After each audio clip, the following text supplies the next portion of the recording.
This is Abigail Younglow, and today we're going to be going on another one of my adventurous nature walks. See these leaves here? It's almost the beginning of winter. A giant snowstorm has just come through, and all the snow and debris is settling down on the ground. We don't know what's happened, who's been hurt, if anyone's been injured. We don't know. We're going to our news reporters right now and seeing if there's anything that has happened. We interrupt this program for some breaking news. I'm so sorry, Abigail. We will be right back to you.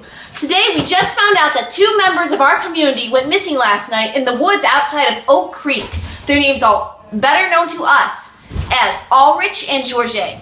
They were last seen last night at midnight by their gangs of men as they were heading out into the woods. They were each out last night in the woods on a hunt, probably for those wolves Abby were speaking of.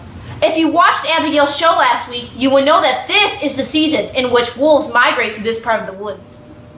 There are many theories to what has happened to these 2 gentlemen. My personal theory is that they fell into Oak Creek and were swept downstream. If you know from Abby's show, Oak Creek this time of year has a strong current.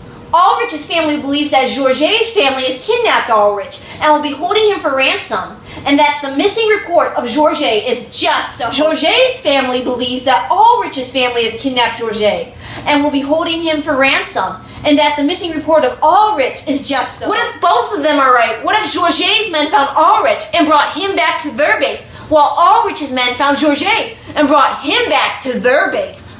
Will there be a trade-off? Each family giving back the other's family member to retrieve their own? The police have decided, because the 2 families will not reach a compromise on the land disputes, that the land is now owned by the Bershon County Police. The land is currently off limits to the public as the police search for evidence of what happened to these 2 young men. Our show, Abigail's Outdoor Adventures, had to get a special permit to record the show out there today.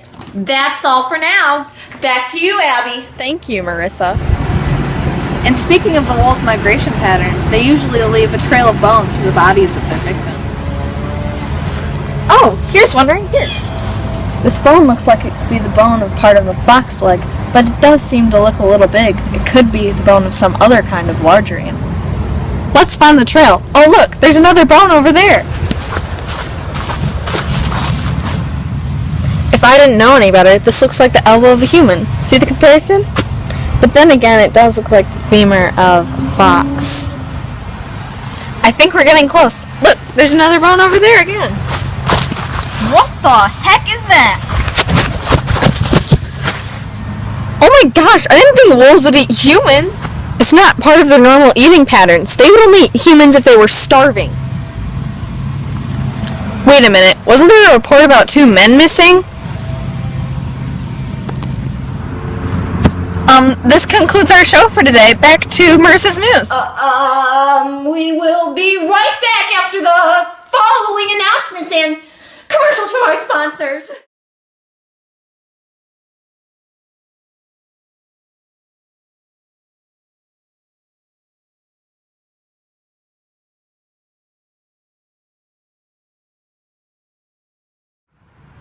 Georget, my sweet son.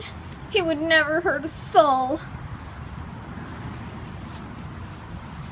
What did Ulrich do to Georget? What did my son do to your son? He didn't do nothing. He's missing too. Y'all need Jesus, child. Why, you little... You're serious? You ain't joking me? You rednecks, you don't understand. You're rotten and dirty.